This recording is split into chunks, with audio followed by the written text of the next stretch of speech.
La incertidumbre sigue presente en el panorama político español. Como saben, a estas alturas, el jefe del Estado recibía esta mañana otra vez a Patxi López. De momento va a aplazar la posibilidad de realizar nuevas consultas con los grupos políticos a la espera de que las negociaciones avancen un poquito más. Hoy queríamos hablar de lo que ha pasado en las últimas semanas, de esa investidura fallida de la semana pasada con 3 de los nuevos diputados. Alexandra Fernández, muy boa noite. ¿Vai haber eleccións anticipadas? Bueno, haberá que ver. De momento nos seguimos apostando porque sí que dan os números para un goberno de cambio e seguimos dicíndolle ao Partido Socialista que é cuestión de vontade política e que se non queren repetir as novas eleccións hai dous camiños, ou a gran coalición ou un pacto de goberno con as forzas do cambio. Ricardo García Mira, moi boa noite. Moi boa noite. Traslado a mesma pregunta. Vai haber eleccións? Bueno, o desexo do Partido Socialista non é que haxa novas eleccións, sino continuar coa man tendida para chegar a un amplio acordo que considere sobre o acordo actualmente existente con Cidadáns, un acordo que permita gobernar, que permita que Mariano Rajoy deixe de presidir este goberno e que o cambio chegue verdadeiramente a este país, ¿no? Incorporando medidas importantes que supoñen un amplio espectro que contempla programas do Partido Socialista, de Cidadáns, de moito máis amplitude da esquerda. Bueno, enseguida entraremos a ver qué se considera cambio por cada un de los presentes. Miguel Lorenzo, muy buenas noches. Buenas noches. ¿Va a haber elecciones anticipadas en el mes de junio? Hombre, yo espero que no. Yo espero que no. Yo espero que los políticos seamos capaces de entender el mensaje que nos ha dado la ciudadanía en estas elecciones y que es necesario llegar a acuerdos. Pero bueno, yo creo que estos acuerdos tienen que pasar por el respeto al resultado que dio las elecciones. No vale cualquier acuerdo, pero espero que no. Domingo San Pedro, muy boa noite. Hola, buenas. Traslado a mesma pregunta, ti dende un punto de vista diferente como xornalista, que consideras que pode pasar nas próximas semanas e se efectivamente vai haber esas eleccións no vindeiro mes de xuño, que por certo enseguida imos ver nunha queixa que fixemos na rúa que non é a opción escollida mayoritariamente pola xente. Bueno, sería un fracaso colectivo, non? É dicir, celebrar unhas eleccións e volver a repetilas uns meses despois hai que asumilo como un fracaso colectivo de todas as forzas políticas, máis alá de que se poda entrar xa no xogo de que un intente botar a culpa a outro de que eso teña ocurrido, non? Pero eu que creo que aínda hai recorrido para evitar que se repitan esas eleccións. Aínda hai partidos e formacións que non fixeron o necesario para conformar un goberno amplio, non? Tanto entendo eu polo Partido Popular, que sigue tal cual, é dicir, fixo o mesmo dende a noite electoral, non fixo ningún movimento máis, como tamén pola parte de Podemos, non? Que pese a que o mellor Alexandra di que non dan que os números dan, pero bueno, quero dicir, a aritmética é a que é e dan bastante pelado. Bueno, imos empezar pola postura que está adoptando o xefe do Estado. Como sabemos, o seu papel está perfectamente definido na Constitución, pero nestes tempos nos que están acontecendo cousas que nunca aconteceran, pois hai quen considera que o rei de España ten máis capacidade de maniobra que noutras ocasións. Hoxe pola mañá recibía a Patxi López. O que estaba previsto máis ou menos sucedeu. O xefe do Estado non encargará a formación de goberno a non ser que as contas estén máis pechadas do que estiveron cando foi a xa famosa investidura fallida de Pedro Sánchez.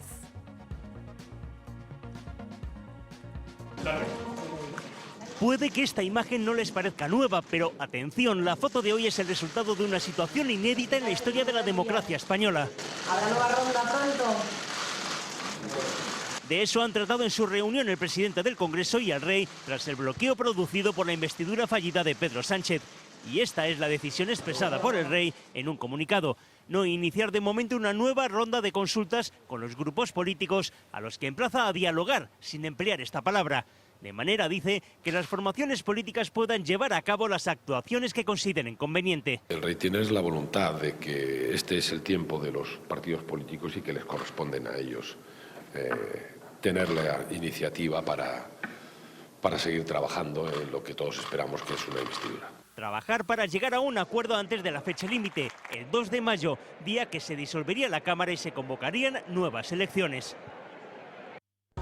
Bueno, primeiro que quero aproveitar a presenza dos tres deputados aquí na mesa que a semana pasada víamos a través da televisión para que trasladedes un pouco cal foi a sensación que se viviu a semana pasada no Congreso dos Deputados, nesas dúas votacións fallidas. Empezo por ti, Ricardo, si Pedro Sánchez tiña que ter ido a esa votación ou non, porque hai a sensación de que en ningún momento tive a posibilidade de ter os votos necesarios para poder ser investido presidente. Que sensación tiveches ti dende o hemiciclo e se realmente consideras que foi a estrategia axeitada por parte do Partido Socialista? Bueno, entendo que ten moito sentido que Pedro Sánchez teña acudido a esa segunda votación porque é a demostración de que o Partido Socialista Obreiro Español sigue coa man tendida a ese acordo amplio que necesita o país. Quere tamén manifestar tamén esa necesidade, ¿no?, de introducir cambios importantes no país que son os que espera a ciudadanía, que son os cambios que inciden sobre a poboación máis necesitada, sobre os cambios no ámbito laboral, sobre os cambios na xusticia. Pero é compatible un programa, un goberno con Podemos e con Ciudadanos?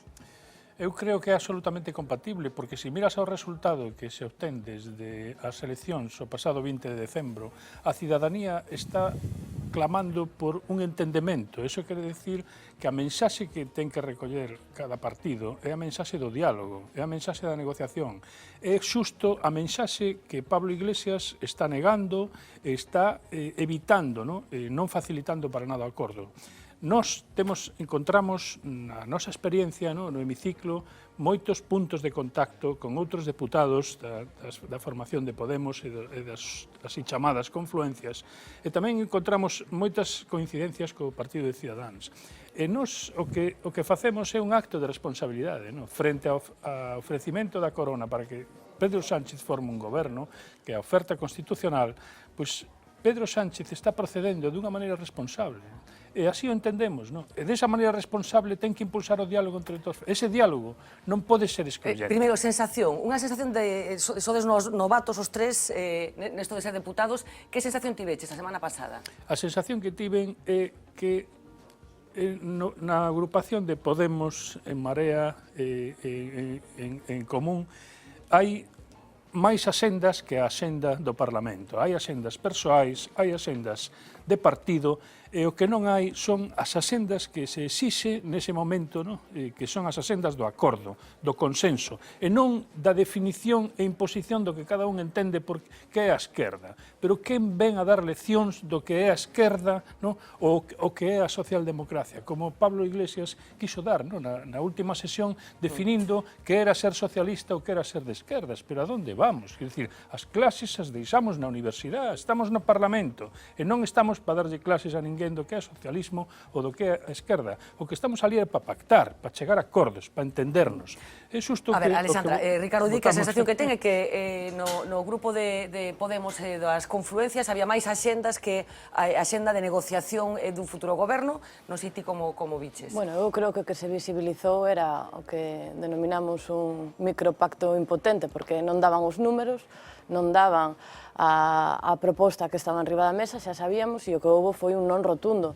Pero houve dous tipos de non. Houve un non que era do Partido Popular, que era un non ás medidas programáticas, era un non porque non estabades vos encabezando ese programa que perfectamente podería ser un programa bastante coincidente co que son as políticas do Partido Popular a toda agora, non? E ese non do Partido Popular foi máis nese sentido, non? E tamén podemos ver a un Rajoy pois chistoso, así burlón, pero non coas medidas concretas, sino coa persoa que encarnaba, que era Pedro Sánchez. E o outro non que vimos da Cámara foi un non de Podemos, das confluencias, de Marea, de En Comú Podem.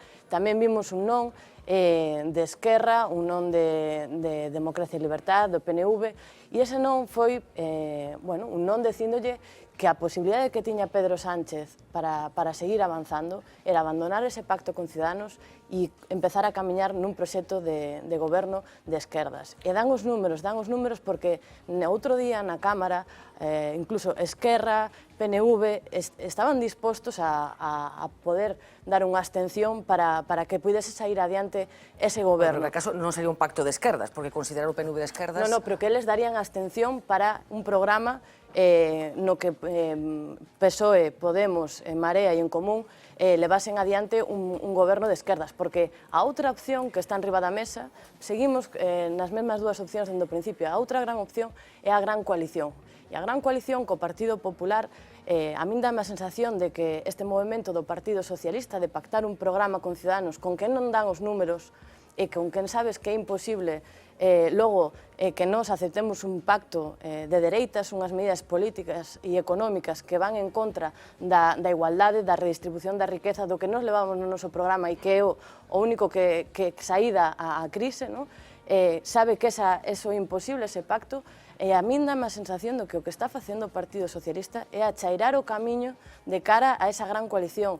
O que antes era un non ao diálogo co Partido Popular, agora é un xa podemos empezar a falar. O que era por parte de Mariano Rajoy un non, eu non me vou quitar do medio, agora é un de momento non. Entonces parece que están empezando a chegarse as diferentes partes, e a min un pouco a sensación que me está dando. A ver, Miguel, como vestí dende o Partido Popular? Bueno, como mi sensación personal, hombre, pues extraña, ¿no? Porque te ves allí en un foro cargado de tanta historia, etcétera, que pues pasaron muchas cosas y no me gustó lo que vi. No me gustó la parte de circo que tiene el Parlamento, no me gustó, y además ciertas actitudes me parecen totalmente contrarias a lo que debe ser un Parlamento. Bueno, y luego se cuestionó también a Rajoy. Hubo quien cuestionó el tono de Rajoy. Yo digo posturas y bueno, pues uno puede ser más o menos irónico, pero lo que no puede ser es buscar siempre, como vimos allí gente que solo que buscaba la foto. Pero bueno, eso es otro tema. Vamos a hablar del tema político, que creo que es lo importante. Yo lo que me encontré allí que se demostró la falta de capacidad de establecer puentes, ¿no? Independientemente que al Partido Socialista y a Ciudadanos no le salen los números, que es evidente que no le salen los números, de luego, en vez de tenderse puentes a los distintos partidos para una negociación, allí todo el mundo dinamitó los puentes que se podían establecer. Y llama la atención un poco lo que dice mi compañero Ricardo, que es el momento del diálogo, el momento de la negociación, y partimos de una negociación que siempre se va a excluir al Partido Popular, con lo cual no es el momento de la negociación, porque ahí estamos todos representados los españoles, y el Partido Popular, por un lado, es la fuerza mayoritaria, la más votada, la que más número de electores y más españoles han demostrado la confianza. Y sin embargo, partes de la negociación, pero con vosotros el famoso no es no, como quieres que te lo diga. Y por lo de pronto te presentas a la investidura sin tener los apoyos necesarios. Esto desde el punto de vista político no lo entiendes desde el punto de vista personal. El señor Sánchez estaba pues, en horas muy bajas en su partido, había perdido las elecciones, siendo en la oposición perdió 20 diputados, y la única manera un poco de darse un balón de oxígeno es darse este baño, ¿no? de durante un mes estar ahí en los medios de televisión diciendo que él va a intentar formar gobierno, que no lo ha conseguido, porque no lo ha conseguido. Y entonces él actuó más para mí como un secretario general de un partido que quiere mantenerse que más que un futuro presidente del gobierno. Y luego todo lo demás, ya digo, la negociación no se ha conseguido, primero porque ninguno de los partidos quiere hablar con la fuerza mayoritaria. Y yo, esto de que se habla de la gran coalición, que creo que es el sentido común, la gran coalición está dentro de ese sentido común porque hay que ver los representantes que tenemos cada uno, es importante que se llevara a cabo, sobre todo porque se puede haber una legislatura de grandes reformas, de llegar a consensos entre el Partido Socialista, el Partido Popular, que son las fuerzas más votadas, y también Ciudadanos, que se podía apuntar para las grandes reformas que necesita este país. Aprovechar este momento, una legislatura a lo mejor corta, aprovechar este momento para hacer esto. Sin embargo, con un Partido Socialista, con un señor Pedro Sánchez, que es lo único que le vale para salvar su pellejo, por decirlo de una manera normal, es ser presidente del gobierno, pues se dan este tipo de actitudes. Por lo tanto, lo que te decimos todos, este puede ser el momento del gran fracaso de la política en España. Porque ya digo, el mandato de los ciudadanos es que negociemos y que nos sentemos acorde a los resultados electorales, no a los resultados personales de cada uno. Y yo espero que en estos 2 meses consigamos entre todos llegar a ese acuerdo. Pero dinamitando puentes, así lo veo muy difícil. ¿Por qué Ciudadanos sí y el Partido Popular no? Bueno, el Partido Popular tiene un problema y ese problema es el problema de la corrupción. Entonces, no podemos pactar con alguien bueno, el PSOE también tiene algún que otro problema de corrupción. Bueno, pero vamos a ver, estamos construyendo un pacto, ¿no? Nadie de los que estamos allí estamos vinculados a la corrupción. Lo mismo ocurre con Ciudadanos, ¿no? Y por eso iniciamos un pacto, ¿no?, que trata de expandirse. Pero no podemos hacerlo con el Partido Popular, porque el Partido Popular representa todo aquello que nosotros queremos cambiar, todo aquello que la ciudadanía, ¿no?, ha manifestado que quiere modificar. Y requiere un acuerdo, requiere un pacto. Te recuerdo que perdiste las elecciones. Yo entiendo, 20 diputados, yo entiendo que las ganamos nosotros. Yo entiendo, Miguel, que vamos a ver, entiendo que sí habéis ganado las elecciones, bueno, y lo respeto. menos mal. Y lo respeto, Sí. pero Rajoy ha tenido su oportunidad para formar su gobierno. Y bueno, tenía la agenda tan libre, ¿no?, según manifestó en un programa de radio, que no fue capaz de pactar, Claro, el ¿no?, Partido a pesar Socialista, por esa razón, tanta también libertad. ha tenido su oportunidad y la ha perdido. Entonces, bueno, lo que quiero decir O sea, es la que... incompatibilidad, la Lo que yo imposibilidad quiero de decir, negociar Fernanda, con el Partido Popular tiene que ver con la corrupción. Tiene que ver absolutamente con Yo la quería corrupción contestar a eso, y tiene que ver con dos cosas. Una es la corrupción, ¿no?, y otra es los valores que no son compartidos para iniciar un cambio en España. Y esta es la más importante. ¿Por qué? ¿Y por qué no también a la gran coalición, ¿no?, que propone Sandra? Porque la gran coalición que proponen ellos no es más que fruto de una construcción social, de una nueva idea, ¿no?, de una nueva izquierda que no se corresponde con la izquierda europea, cuyos valores comparte el Partido Socialista ¿Y Ciudadanos? comparte Pedro Sánchez. Y comparte Ciudadanos, porque ¿dónde encajamos a Ciudadanos en esa idea? Tenemos un programa de acuerdo con el Partido Ciudadanos, en donde hay 140 medidas, que vamos a leer una por una y vamos a ver si son medidas que no son progresistas o que no son medidas que puedan compartir, ¿no?, otros partidos denominados de izquierda, ¿no?, pero que en el Parlamento, en mi experiencia, lo que defienden es una agenda diferente, y esa agenda es personal, y está definida por la personalidad de su líder, ¿no?, que es Pablo Iglesias. Entonces, si él es incapaz de facilitar, que es lo que está haciendo, no facilitar un acuerdo, ¿no?, y bueno, lo vio toda España, ¿no?, tanto en la primera sesión como en la segunda sesión. Estamos ante un líder que no quiere facilitar un acuerdo para quitar del gobierno al Partido Popular, para quitar del gobierno al que ha estado haciendo políticas completamente opuestas a las que nosotros hemos acordado. Y ahora, no vengamos aquí a dar lecciones de lo que es izquierda bajo una gran coalición, entre comillas, que no sé lo que es. No sé lo que es esa gran coalición. Sí, sobre o que comentabas de que esa gran coalición sería o do sentido común, non? Tamén facendo esa mesma lectura que ti queres aplicar ao resto, non, de que vos gañaches esas eleccións e que hai que entender tamén, facer unha lectura dos resultados, hai unha clara lectura que os partidos do réxime, tanto o Partido Popular como o Partido Socialista, foron penalizados tamén nestas eleccións. E iso hai que telo en conta. Querer obviar isto é tamén ir en contra do sentir de que hai unha necesidade de cambio político. E por iso nós tamén apelamos ao Partido Socialista a que faga esa lectura dos tempos, non? Porque eu creo que o outro é a gran coalición, e aínda que o Partido Socialista quera negarse e decir que porlle un barniz de que ese acordo progresista, a realidade é que cando o Partido Popular fala dese acordo, non ten ningún reparo, non está facendo ningunha crítica a nivel programático, está dicindo a nós nos vale ese acordo. Eu me preocuparía se o Partido Popular me dixera que ese acordo é válido para eles tamén. A ver, decías algo, Miguel, en relación co asunto da corrupción, varias cosas para contestar. Lo de la corrupción no es un problema del Partido Popular, la corrupción es un problema de España, ¿no? Y es verdad que en el sistema político, porque se ha dado corrupción en todos los partidos. Yo te recuerdo que hoy están citados dos expresidentes de la Xunta de Andalucía, están imputados por corrupción, o lo que está pasando en Cataluña, ¿no? Y también el Partido Popular tiene algunos dirigentes del Partido Popular o las personas que en un momento ocuparon responsabilidades están siendo investigadas por corruptas y serán sumamente condenadas y su están en el Parlamento, no, yo no sé quién está en el Parlamento imputado. ¿Quién está en el Parlamento imputado? Dime un diputado del Partido Popular que esté imputado en el Parlamento. No hay ningún diputado que esté imputado en el Parlamento en estos momentos. Y la corrupción, ya digo, todos tenemos algo que decir y es un problema no del Partido Popular, del problema de España. Dicho esto, le voy a contestar también a mi compañera, la que de Podemos. Vamos a ver, no hemos... Perdón, María. En Marea. Perdón. No hemos sido penalizados, por supuesto, han aparecido nuevos partidos que han captado sus votos. Penalizados habéis sido vosotros, que pensabais sacar muchísimos, casi una mayoría, y no habéis sacado una mayoría. Y no tenéis la confianza de la mayoría. Nosotros tenemos el doble de confianza que vosotros en diputados. Entonces, no me vengáis a decir que estamos penalizados. Por supuesto que se perdieron las elecciones, pero nosotros hemos ganado. Hemos sido la lista más votada. Pese a todo, hemos sido la lista más votada porque tenemos la confianza de los españoles. Entonces, también obviar esto me parece, pues no negarlo. Y el cambio político. Bueno, el cambio político no es que entre Podemos en el gobierno, o en Mareas. No, ese no es el cambio político, olvidaros, porque si unimos, vamos a ver, ¿qué tiene que ver el partido? Tú me estabas diciendo que el Partido Socialista no tiene cosas en común, el Partido Popular. Claro que tenemos cosas en común. La unidad de España yo creo que la mantenemos los dos. Hay unas líneas rojas que no se pueden traspasar. Sin embargo, otros partidos pretenden traspasar esas líneas rojas, con lo cual estamos mucho más cerca nosotros que estáis vosotros de ellos.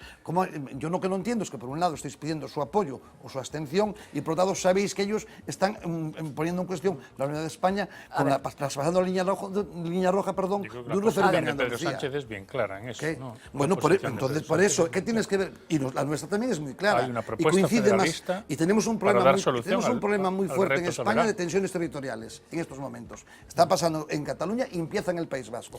Es el momento de estar unidos. Domingos, polo que estamos vendo mesmo aquí, que conclusións... Vamos a ver, eu gustaríame definir moi sintéticamente a posición de cada un, non? Por un lado temos un Partido Popular con Mariano Rajoy que parece unha especie de princesa encantada, encastillada, metida aí toda amarrada sin facer ningún tipo de movimento, non? Ni siquiera chamar de que alguén a veña a rescatar. E máis, a única posibilidade de combinación o que se presentaba antes das eleccións para dicir Mariano Rajoy poderá conservar o goberno, é dicir, a única posibilidade que tiña é que unha forza como Ciudadanos pois pudera medrar, en fin, unha posibilidade que se evaporou, non? De alguna forma, pois con este xogo no que entrou o Partido Socialista que o que fixo é aillar aínda máis a esa princesa encantada, non? Neste caso, por tanto, insisto, o Partido Popular está coa mesma posición dende o 20D. Vimos outros partidos que xa foron movendo pezas e creo que ese inmobilismo está xogando na súa contra. É dicir, ese sentarse a esperar a que me invistan presidente cando acabo de perder 65 diputados non está xogando ao seu favor. Por outro lado, o Partido Socialista. O Partido Socialista ten unha exclusión marcada, non? Co Partido Popular, coa dereita que representa o Partido Popular, sin embargo, tuvo un entendemento moi amplo, incluso para poder formar un goberno conxunto con esa dereita indiferido cos que identificaba como a nova xeración da dereita durante a campaña, non? O propio Pedro Sánchez tamén é algo que A tamén... marca blanca do Partido Popular. Exactamente, é algo que de alguna forma tamén chirría un pouco, non se entende. Nas propias bases socialistas, moitos socialistas con amplitude preferían, apostaban seguramente por un acordo con Podemos, por afinidade ideolóxica. Moitos electores tamén de Podemos e Marea son antiguos votantes socialistas e iso é obvio, non se pode esquecer. E por outro lado, respecto ao que expuxo Alexandra, pois, bueno, os números según ela dan, pero está plantexando un programa de gobernabilidade para España contando con aqueles que precisamente queren romper, non?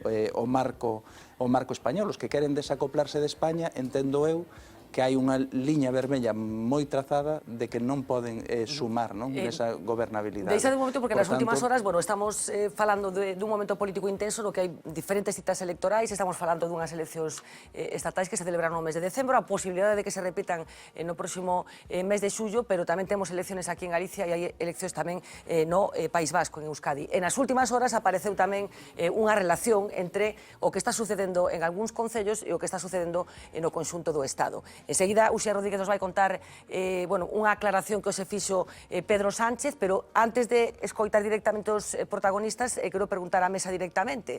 Tedes a sensación de que se están intercambiando cartas, se está poñendo a posibilidade de que se rompan acordos de gobernabilidade ou apoios específicos en concellos galegos para conseguir que Podemos entre a negociar co Partido Socialista? Ricardo, hai un intercambio de cromos? Fernanda, non é desexable que ese tipo de cousas sucedan, porque os acordos deben de presidir as accións políticas ao longo da vixencia de que teñen eses acordos, sean de legislatura, sean de investidura, etc. O que eu entendo é que as relacións, se non chegan a un punto de consenso, naturalmente, claro, os partidos poden chegar a ter friccións, eu, desde logo, entendo que neste momento non está afectando, porque a posición do Partido Socialista é precisamente abrir a man e tratar de chegar a ese acordo. Neste momento, pero pode chegar a afectar? Bueno, hombre, se as friccións chegasen a máis, non é desexable que iso ocurra. Eu estou seguro que non ocurrirá. non? Porque creo que hai vontade política de que eso non ocorra. En Marea, tendo en conta que hai un proceso tamén aquí no país, non se sabe cando, pero que vai ser máis pronto que tarde.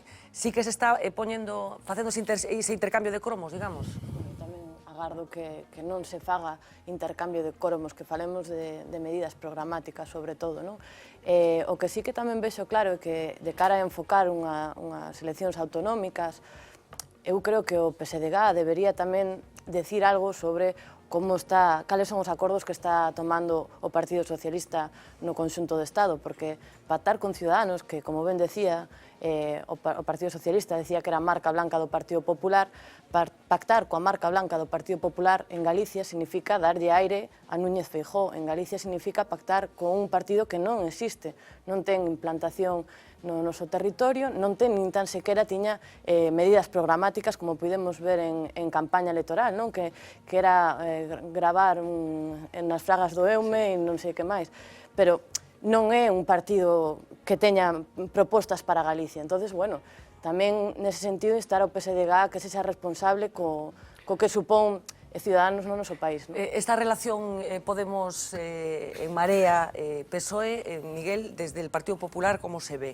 Bueno, yo no sé cómo se ve desde el Partido Popular. Te voy a dar mi opinión personal. Mi opinión es que Pedro Sánchez va a utilizar todos los medios necesarios, todos los resortes políticos necesarios para intentar ser presidente del gobierno, porque es la última baza que le queda. Entonces, utilizando todos estos resortes, yo creo que él puede chantajear, y lo digo esto entre comillas, entendido la palabra, a distintos gobiernos municipales diciéndoles: si no llegáis a un acuerdo, nosotros rompemos los acuerdos municipales y dejáis de gobernar. Yo creo que esto es una opinión personal mía, viendo cómo funcionan los personajes. Una opinión personal tuya, que también vamos a comprobar ahora que hay algunos representantes políticos del PSDG, no de peso menor, que han deslizado cosas parecidas en las últimas horas. Conviene recordar también que hay efectivamente gobiernos de Podemos, de las Mareas, apoyados por el Partido Socialista, o con investiduras apoyadas por el Partido Socialista, pero también hay gobiernos que es al revés. Hay gobiernos del Partido Socialista apoyados en algunos territorios pues por Podemos o por los partidos de confluencia. Uxía Rodríguez, muy buenas noches. En las últimas horas se ha hablado mucho de este asunto, hasta el punto de que Pedro Sánchez esta mañana se ha visto impelido a hacer una aclaración casi sin que nadie le preguntara por el particular. Casi ha tenido que salir rápidamente a lanzar ese mensaje de tranquilidad, sobre todo a determinadas ciudades: a Coruña, Santiago de Compostela, Ferrol, Barcelona, Madrid, Zaragoza e Cádiz. Todas estas cidades teñen un denominador común: Podemos ou as plataformas de confluencia avaladas por Pablo Iglesias teñen o bastón de mando grazas ao apoio directo ou indirecto do Partido Socialista. Alarma saltou cando os socialistas comezaron a usar esa braza para presionar a formación morada. As informacións estouparon, poderíamos decir. Estaría disposto o PSOE a deixar caer esas alcaldías como a reprimenda actitude de Pablo Iglesias. Hoxe, como dicíamos, Pedro Sánchez saía ao paso para aclaralo. De feito, é o primeiro tema que quixo tratar na súa rolda de prensa. El desmentido de la ejecutiva y el mío personal, el del secretario general del Partido Socialista, de que nosotros no vamos a desestabilizar ningún gobierno municipal que estemos apoyando desde la oposición. No vamos a hacer responsables a los ciudadanos de Madrid, de Zaragoza, de Santiago de Compostela, del sectarismo del señor Iglesias. O certo é que non foi o único dirixente socialista que hoxe quixo dar prioridade a esta aclaración. Dende aquí, dende Galicia, José Ramón Gómez Besteiro negou que as críticas ás Mareas fosen unha ameaza, aínda que tamén aproveitou para xogar esa baza. Cree que nestes intres toca ya Podemos facer o mesmo, o que xa fixeron eles nas municipais.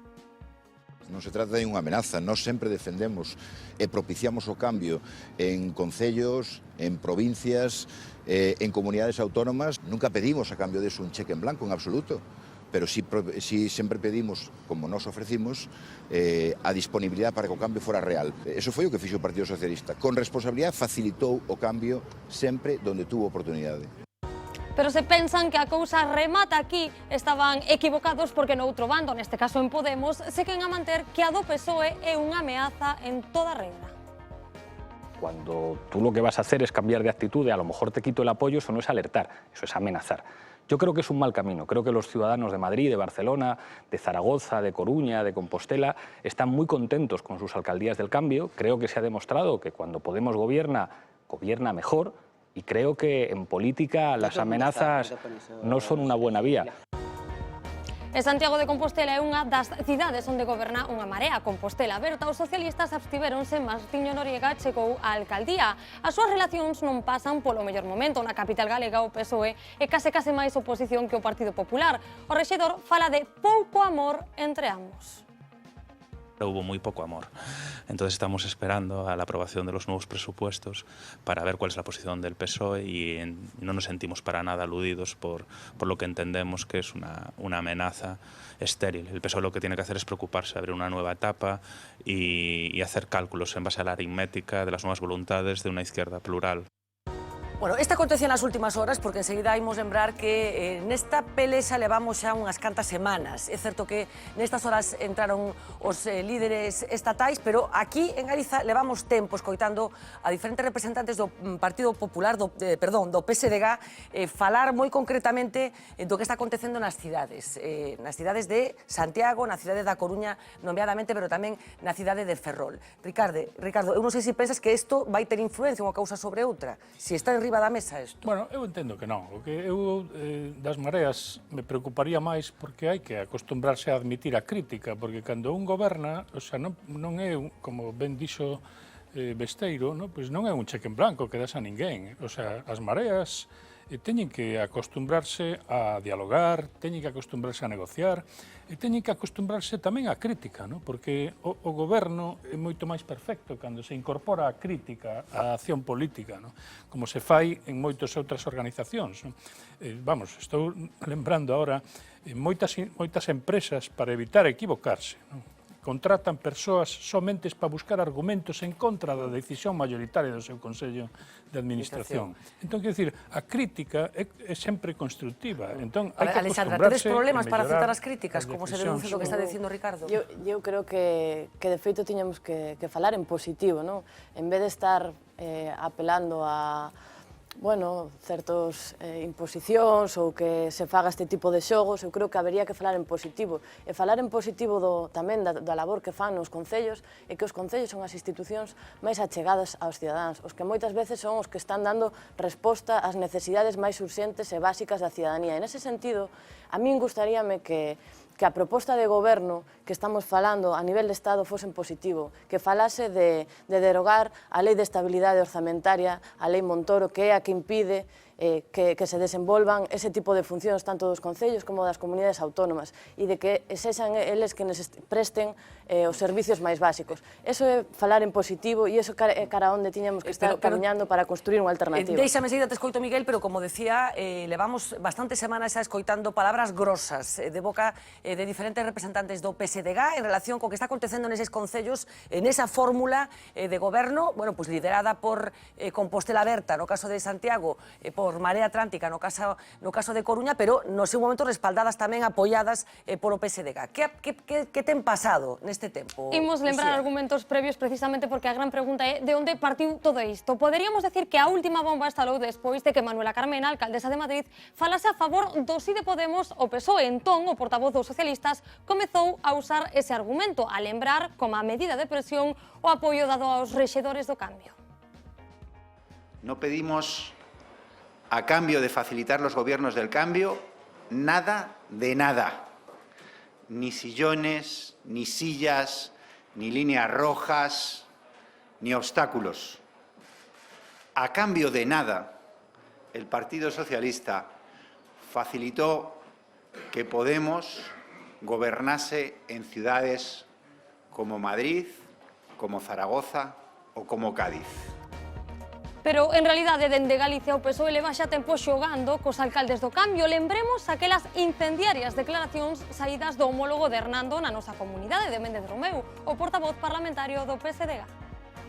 E a experiencia está precisamente aquí, nos gobernos das 3 cidades da provincia da Coruña. Hai unha parálise absoluta na cidade de Santiago, moi preocupante, e hai unha parálise tamén moi importante na cidade da Coruña, por non facer e que nin se dan licencias. A isto se chama nova política, a non querer tomar decisións. A experiencia aquí é preocupante. E chama todavía máis atención ver como nese tema socialistas e populares poñense de acordo no ataque. Esa parálise a que aludía o socialista usouna tamén hai tan só 3 días o presidente da Xunta. Podemos está temeroso de que canto máis tempo pase en Galicia, máis vamos a coñecer as políticas dos alcaldes de Podemos. Canto máis tempo pase, pois nos iremos dando conta que as cidades que gobernan os representantes de Podemos están paralizadas, levan 9 meses sin adoptar decisións, non teñen presupostos, non son capaces nin de encubrir os baches das rúas. E aínda quedaba por entrar neste xogo outro personaxe, o alcalde de Vigo, que xa saben non entende de medias tintas. Marcar nuestros tiempos, o le vamos a dejar a los que tienen Coruña y Santiago hecho unos zorros que intenten gobernar Galicia. Le vamos a dejar. Para contestarlle con ironías, aí esta mañá un deses alcaldes, en concreto da Coruña, Xulio Ferreiro, dicía isto. Bueno, non sei cando foi a última vez que Abel Caballero estivo na Coruña, non? Non sei se desde Vigo pode valorar o que está pasando aquí. Igual é que a última vez que estivo aquí non quedou moi contento. O digo porque foi o día do derbi. Entón, igual está un pouco con resquemor por iso, non? Eu non me vou a meter no que pasa en Vigo, bastante tengo o alcalde de Vigo con ocuparse o que pasa en Vigo, e, bueno, se quere ocuparse do que pasa en Coruña, pois nada, dentro de 3 anos e medio hai eleccións na Coruña. Bueno, Xulio Ferreiro, falando das palabras do alcalde de Vigo, que se chegou a decir que as mareas eran totalitarias. Foi a palabra que utilizou onte nesa reunión do PSDG. Domingos, empezo por ti, despois continuo por Miguel. O sea, que conclusións hai que desbotar de todo iso que acabamos de ver en relación co que nos trae hoxe aquí, que son 3 deputados e esa relación entre Podemos e o PSOE de cara a formar un posible goberno? Bueno, pois eu penso que hai un punto de inflexión que foi a sesión de investidura fallida, que en algún momento, non sei se o mellor sinceramente ou non, pero o Partido Socialista chegou a pensar, o mellor nalgún momento, con que pudera darse unha abstención de Podemos. Non, eso non ocorriu, e non só non ocorriu, senón que hubo un ataque furibundo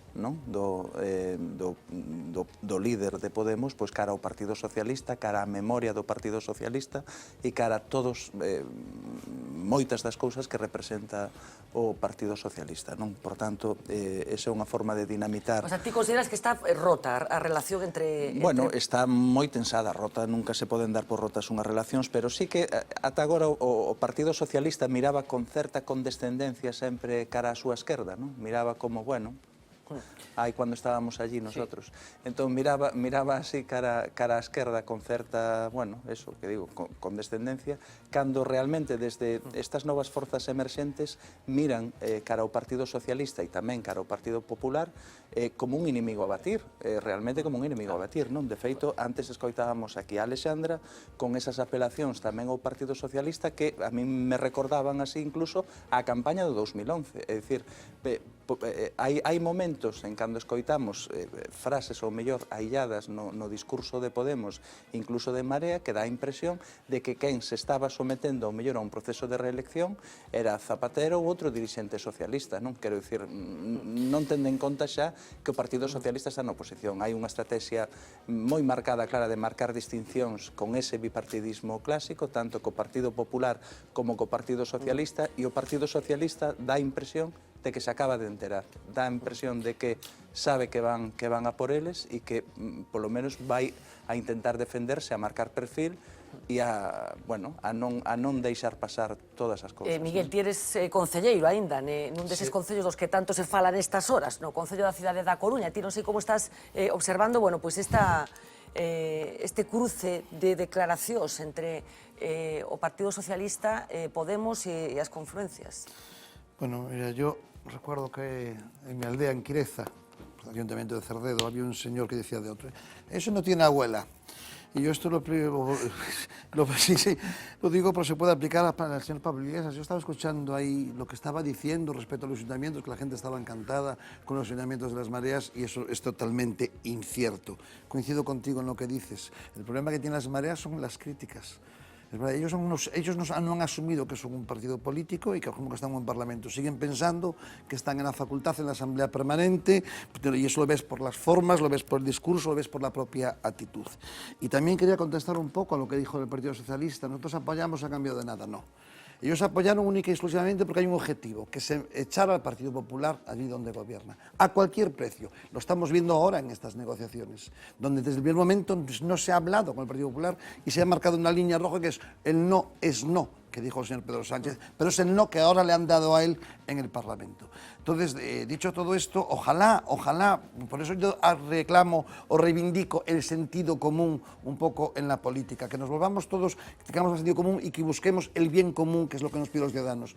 Y sobre todo que busquemos ese acuerdo, que lo podemos tener, ese acuerdo, si todos nos relajamos un poco en las pretensiones y sobre todo si nos relajamos en el discurso de bombardear los puentes que nos unen para buscar esa gran coalición, que es lo que necesita este país y es lo que nos pide la gente en la calle y es la factura que vamos a pagar, que sobre todo que vais a pagar vosotros se hai unas novas eleccións. Alexandre, decía que Abel Caballero que non é un dirixente menor dentro do Partido Socialista e que ten en conta que o alcalde da cidade máis numerosa gobernada nestes momentos por un socialista, decía que o entorno de Podemos é totalitario nas últimas horas. Vamos a volvernos locos. Abel Caballero di que somos totalitarios, di que somos de Asamblea Permanente, xa non sei que somos de todo. Asamblea Permanente de Facultad. Sí, de todo. A mí o que me preocupa é que se este utilizando os concellos para fins partidarios, non? Que se faga este xogo permanente de paralizar tamén os concellos cando é para un fin partidario e non pensando nos intereses da maioría social, que é o que nos tiña que estar preocupando agora. E por eso, permanentemente, non quero apelar ao Partido Socialista que reconsideren cal é o seu posicionamento, que reconsideren cara onde están camiñando, cara onde está derivando ese Partido Socialista que creo que ten que recuperar a súa esencia, os seus principios e a súa tradición máis socialista, que a recupere e que trate de traballar para as maiorías sociais e non siga camiñando por esa outra senda. Equivocouse Pablo Iglesias con esa referencia a Calviva? Bueno, eu creo que é algo que está aí. Outra cousa é que quizás no contexto que se está acostumado nese Congreso fose como escandaloso. Tamén quero decir que a mí me sorprendeu dentro do Congreso as formas, quizás pola miña inexperiencia ou por eso de ser novata, pero as formas na que ali se facía teatro, aquilo era puro teatro. A bancada do Partido Popular permanentemente... Mira, cuando hablas de teatro, hablas cuando este señor se abalanzó hacia abajo, corriendo, como si fuera subiera al campo de fútbol a besar a otro y subió. Eso es el teatro del que estamos hablando. O ruido o hacer así con los permanente. gestos todo el tiempo. Ese es el teatro del que estamos hablando. Sí, o ruido permanente, as faltas de... En un parlamento se habla. En un parlamento se habla, puede pero haber as ruido, faltas de respeto, cando alguén estaba falando e se abuchaba, que a min sorprendeume un pouco, non? Porque estás un pouco acostumado a, cando outro fala, pois escoitar e esas cousas, bueno, quedei un pouco sorprendida. Pero si hablamos de teatro, tenéis que aplicaros el cuento, que cada sesión nos dais un teatrillo allí. Un día viene con el niño, otro día me levanto corriendo allí, como si fuera un equipo de fútbol, allí a felicitar al portero porque marcó un gol. O sea, vamos a ver, estamos de teatrillo vosotros, muchos sabéis, o sea que tenéis que entonar mea culpa, antes del teatro de los demás. Ricardo? Mira, Miguel, o non que lle dá Pedro Sánchez a Rajoy non é un non polo non. É que non compartimos os mesmos valores políticos. Estamos falando... déxame falar. Estamos falando de valores completamente diferentes. A ver, por exemplo, un que sexa completamente distinto. Bueno, pois mira, os valores conservadores que comparten os membros do Partido Popular... Non, digo porque o Partido Socialista modificou a Constitución co Partido Popular, quero dicir, algúns valores compartían no seu momento. Bueno, mira, compartimos diferentes valores no que se refiren ás políticas sociais. Déxame terminar o argumento. O sea, compartimos diferentes valores no que se refire a políticas sociais. Esa é a razón principal da negativa de Pedro Sánchez. Sandra intenta distinguir entre diferentes tipos de noes a Pedro Sánchez e fala dun no que injustifica, ou justifica dunha maneira, e un no que justifica de outra, que é o que dan eles. Pero eles, co voto que lle dan, co no que lle dan a Pedro Sánchez, o que están impedindo que ENCE chegue a revisarse e, no seu caso, revocarse. Están impedindo que haxa un plan de reindustrialización do naval en Galicia. Están impedindo que 750.000 familias perciban máis de 7.000 millóns de euros para solventar os problemas que hoxe ten Galicia.